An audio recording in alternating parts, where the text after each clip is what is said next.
ដ៏អស្ចារ្យគម្របអ៊ីជីតានផ្លាស់ប្ដូរជីវិតរបស់អ្នកយើងបន្តទៅកាន់ហត់ឡាញខាងខេត្តកំពង់ស្ពឺយើងទៅមើលសមិទ្ធផលជាច្រើនដែលមាននៅខាងឃុំចាគឺពាក់ព័ន្ធជាមួយនឹងការជួយបន្ថែមពីសំណាក់អង្គការមូលនិធិសៅសារីចានៅក្នុងឃុំខ្ទុំក្រាំង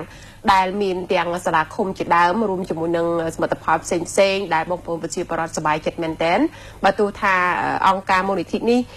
ជាអង្គការដៃគូដែលបានធ្វើការងារច្រើនជាមួយប្រជាពលរដ្ឋប៉ុន្តែទោះបីជានេះក្តីពួកគាត់គិតថាមិនចាំបាច់រងចាំតតែថវិការបស់ជាតិតម្លាក់មកទើបពួកគាត់ទទួលបានសមិទ្ធផលល្អប្រើប្រាស់ទេ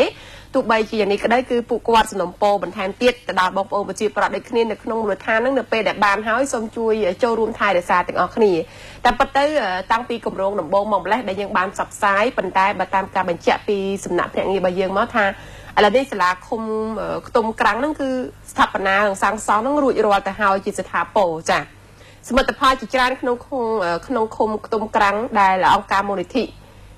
សៅសារីបានចំណាយថវិកាជាច្រើនជួយជួសជុលនិងកសាងព្រមទាំងផ្ដល់ជូនប្រជាពលរដ្ឋនៅក្នុងមូលដ្ឋានដែលមានការខ្វះខាតនៅក្នុងជីវភាពរស់នៅជាប្រចាំហើយជាក់ស្ដែងនេះគឺសាលាឃុំចាទូរទស្សនិកជនបានឃើញនេះគឺជាការចំណាយថវិកាពីសំណាក់អង្គការមូលនិធិសៅសារីផ្ទាល់តែម្ដង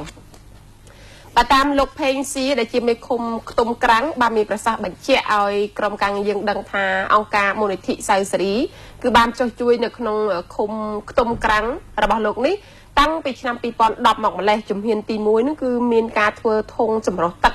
រួចហើយប្រជុំសព្វផ្សាយអំពីអនាម័យនៅក្នុងការរស់នៅរបស់ប្រជាពលរដ្ឋបញ្យល់ពួកគាត់ដែលកន្លងមកពួកគាត់រស់នៅខ្វះអនាម័យការបន្តបងពីវិលពីការអង្គការមូលនិធិសៅសារីនោះក៏បានជួយធ្វើជាបង្គន់អនាម័យនិងទឹកចម្រោះជូនទៅដល់ពួកគាត់បន្ថែមទៀតលោកមេឃុំក៏បានបន្តដែរថាប្រជាពលរដ្ឋរបស់លោកក្នុងឃុំខ្ទុំក្រាំងទាំងមូលមាន16ភូមិហើយប្រជាពលរដ្ឋដែលទទួលបានការប្រើប្រាស់ធុងទឹកចម្រោះមានចំនួន1765ធុងដែលស្មើនឹង1765គ្រួសារហើយភូមិដែលមានការខ្វះខាតនិងមានប្រជាពលរដ្ឋទទួលបានប្រើប្រាស់ច្រើនជាងគេនោះគឺមានភូមិ9ដូចជាភូមិពេជ្រចង្វាភូមិរកាហុន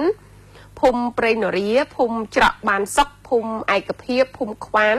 ភូមិតាសាលនិងភូមិសុវណ្ណគិរីដែលមានរហូតដល់ 80% ឯណោះចាទូរទស្សនិកជនពាក់ព័ន្ធទៅនឹងរឿងនេះដែរលោកមេឃុំក៏បន្តបន្ថែមដែរថាលោកមានការសប្បាយចិត្តខ្លាំងមែនទែនដែលអង្គការមូលនិធិសៅសារីបានជួយកសាងសាលាឃុំលោកឲ្យមន្ត្រីនៅក្នុងឃុំក៏ដូចជាប្រជាពលរដ្ឋងាយស្រួលទទួលបានសេវាកម្មពីការងារក្នុងឃុំហើយប្រជាពលរដ្ឋនៅក្នុងឃុំទាំងមូលដែលកាលពីមុនសាលាឃុំនេះមានសភាពទ្រុឌទ្រោមចាស់ខ្លាំងពេលទៅទទួលសេវាហ្នឹងគឺមានការលំបាកបារម្ភអំពីកត្តាសុវត្ថិភាពលោកបន្តថាបន្ទាប់ពីការសិក្សាមកអង្គការក៏បានសន្យាថានឹងផ្ដល់ទឹកប្រាក់ចំនួន$40,000ដើម្បីកសាងសាលាឃុំនោះហើយក៏បានធ្វើលិខិតស្នើចាព្រោះថាទោះបីថាមានថវិកាក៏ដោយមុននឹងសាងសង់អីមួយពាក់ព័ន្ធជាមួយនឹងទ្រព្យសម្បត្តិរបស់រដ្ឋតើតែមានការអនុញ្ញាតដែរពីថ្នាក់លើដូចជាខាងក្រសួងមហាផ្ទៃអីជាដើមអញ្ចឹងនៅពេលដែលពិនិត្យថាការស្នើសុំនេះពិតជាបានផ្ដល់អត្ថប្រយោជន៍ដល់ពលរដ្ឋក្រសួងក៏ដូចជាមន្ទីរក៏បានអនុញ្ញាតចាឲ្យខាងអង្គការមូលនិធិសៅសារីចាប់ផ្ដើមដាក់គម្រោងឲ្យមានការដេញថ្លៃពីក្រុមហ៊ុនរហូតដល់10ប៉ុណ្ណោះនេះគឺជាបង្ហាញអំពីអភិបាលកិច្ចល្អមួយដែលមានតម្លាភាពជូនទៅដល់បងប្អូនប្រជាពលរដ្ឋហើយការដេញថ្លៃនេះគឺធ្វើយ៉ាងណាជ្រើសរើសយកក្រុមហ៊ុនដែលហ៊ានស្ថាបនានៅក្នុងតម្លៃមួយសមរម្យហើយមានគុណភាពល្អទូរទស្សនិកជនសូមស្ដាប់ការលើកឡើងរៀបរាប់បន្ថែមពីសំណាក់លោកមេឃុំខ្ទុំក្រាំងជុំវិញទៅនឹងសមិទ្ធផលនានាដែលបានមកពីការជួយជំរុញបន្ថែមពីសំណាក់អង្គការមូលនិធិសៅសារីចារបស់មូលនិធិសៅសារីដែលបានផ្ដល់នៅមកក្នុងឃុំខ្ទុំក្រាំងរបស់យើងខ្ញុំតាំងពីឆ្នាំ2010បាទកាលពីឆ្នាំ2010នោះវគ្គដំបូងគាត់ធ្វើជា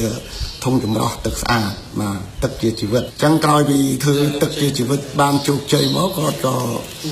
បានថាសម្ពោធដាក់ឲ្យប្រើប្រាស់ជាផ្លូវការទឹកជាជីវិតហ្នឹងបាទក្រោយពីការសម្ពោធមកគាត់ក៏ឃើញមើលឃើញថានៅក្នុងឃុំខ្ទុំក្រាំងយើងខ្ញុំខ្វះខាតកន្លែងធ្វើការតូចង្អៀតណាមួយថាពេលភ្លៀងពេលខ្យល់អីមកកន្លែងធ្វើការនោះដូចថាវាមានលិចមានធ្លុះធ្លាយអីចឹងកំណត់របស់លោកនាយកមូលនិធិសៅសារីក៏ផ្ដល់ជារមតិឲ្យខ្ញុំ ធ្វើជាសំណើដើម្បីស្នើធ្វើជាសាលាឃុំក្រោយពីមូលនិធិសង្ឃពូគាត់បានទទួលពាក្យស្នើសុំនឹងហើយគាត់ក៏បានមកសិក្សាភាសាជាមួយនឹងខាងបច្ចេកទេសបាទខាងទីពឹក្សារបស់ស្រុកអញ្ចឹងខាងខេត្តក៏បានដាក់ផ្សព្វផ្សាយឲ្យដេញថ្លៃជាសាធារណៈក្រោយយើងដេញថ្លៃនោះមានការចូលរួមចំនួន10ក្រុមហ៊ុនដេញថ្លៃហើយដេញថ្លៃបានគឺក្រុមហ៊ុន Maradi ហ្នឹងក៏ដេញថ្លៃបានក្នុងតម្លៃ 27,200 សម្រាប់ខ្លួនខ្ញុំផ្ទាល់នឹងប្រជាពលរដ្ឋខ្ញុំថាមានចិត្តសប្បាយរីករាយណាដែលបានអង្គការដៃគូទាំងអស់ជួយបាទជួយតាំងកម្លាំងចិត្តជួយតាំងស្មារតីជួយតាំងថវិកាហើយខ្ញុំក៏សប្បាយចិត្តហើយមានថ្លែងអរគុណអង្គការនានាទាំងអស់ដែលមានចិត្តជួយដល់គុំខ្ញុំអញ្ចឹងខ្ញុំនឹងទទួលស្វាគមន៍ជានិច្ចរាល់បណ្ដាអង្គការណាដោយឲ្យថាមកជួយអភិវឌ្ឍនៅក្នុងគុំរបស់យើងណាតែបើសិនជាអង្គការណាមកបោកប្រាស់បងខ្ញុំអត់ទទួលយកបាន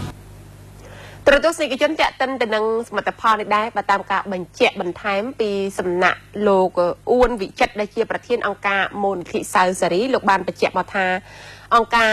មូលនិធិនេះគឺបង្កើតឡើងតាំងពីថ្ងៃទី2ខែកញ្ញាឆ្នាំ2006ចាំបើគិតមកដល់ពេលនេះគឺ11ឆ្នាំហើយនឹងបានទទួលស្គាល់ដោយក្រសួងមហាផ្ទៃហើយអង្គការមូលនិធិសៅសេរីជាអង្គការក្រៅរដ្ឋាភិបាលមួយដែលជួយគ្រប់គ្រងលើគម្រោងនានាដែលស្រុកក្រុងឃុំសង្កាត់និងប្រជាពលរដ្ឋកំពុងតែជួបប្រទះនឹងការខ្វះខាតដែលមានការសហការជាមួយនឹងមូលនិធិសង្ហបរិយអន្តរជាតិក្រោមការជួយឧបត្ថម្ភថវិកាដោយក្រុមហ៊ុនងីអានលើគម្រោងទឹកជាជីវិតប្រចាំនៅខាងខេត្តកំពង់ស្ពឺលោកប្រធានបានបន្តថានៅឆ្នាំ2014អង្គការក៏បានចុះអនុសារណៈជាមួយនឹងសាលាខេត្តកំពង់ស្ពឺដើម្បីពង្រីកសកម្មភាពការងារបន្ថែមលើគម្រោងនានា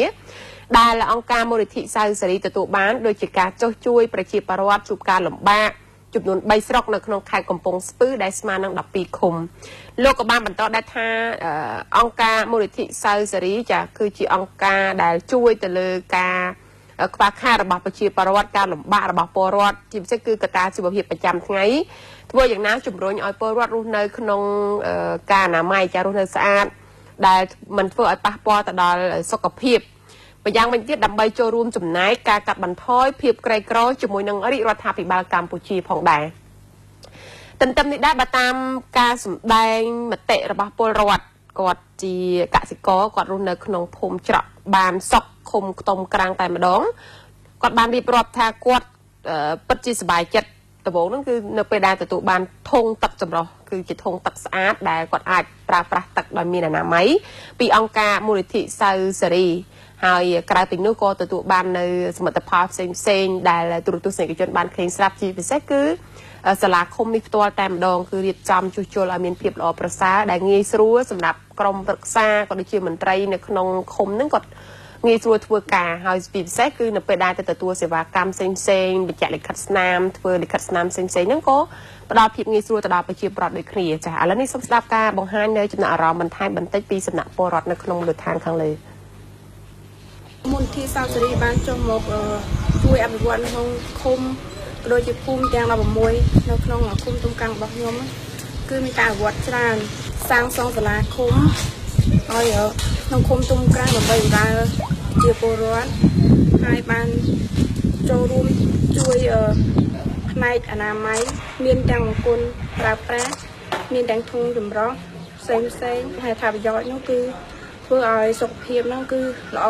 មានជំងឺរាគរូសការយកឃើញរបស់ខ្ញុំអង្គការមន្ទីរសៅរីបានចុះជួយនៅក្នុងឃុំរបស់ខ្ញុំគឺខ្ញុំមានការត្រេកអរយ៉ាងខ្លាំងព្រោះក្នុងឃុំរបស់ខ្ញុំមានការអភិវឌ្ឍហើយប្រជាជនបានប្រើប្រាស់សេវានៅក្នុងឃុំព្រោះមានសាលាឃុំល្អហើយប្រជាជនរបស់ខ្ញុំបានយល់ដឹងដូចជាការផ្សព្វផ្សាយពីថាប្រយោជន៍ពីការធ្វើអនាម័យបានត្រឹមត្រូវបានល្អហើយពួកគាត់មានសុខភាពល្អគ្នាជំងឺកាត់តែគឺកាត់ថយបានច្រើនស្ទើរតែ 95% នៅក្នុងឃុំរបស់ខ្ញុំអរគុណអង្គការសៅសេរីដែលគាត់បានជួយផ្ដល់ជាសាលាឃុំសាលាអីឲ្យមកឃុំយើងខ្ញុំផ្ទាល់នេះពីមុនកាលពីមុនយើងអត់មានអង្គការណាមកជួយផ្ដល់ឥឡូវមានអង្គការមានជួយផ្ដល់ចឹងបានអង្គការខ្លះជួយខាងនេះអង្គការខ្លះជួយខាងនោះចឹងបានរីកចម្រើនដល់ក្នុងភូមិឃុំពីចុងក្រោយនេះខ្ញុំសូមជូនពរអង្គការសៅសេរីសូមឲ្យអង្គការនឹងមានសុខភាពល្អនិងជួយឧបត្ថម្ភភ คุมเรียนต่อទៀត ได้หลักกี่ตักดอกโกพลายเชอเมียนจะอวดงั้นขยำเจอจ้าน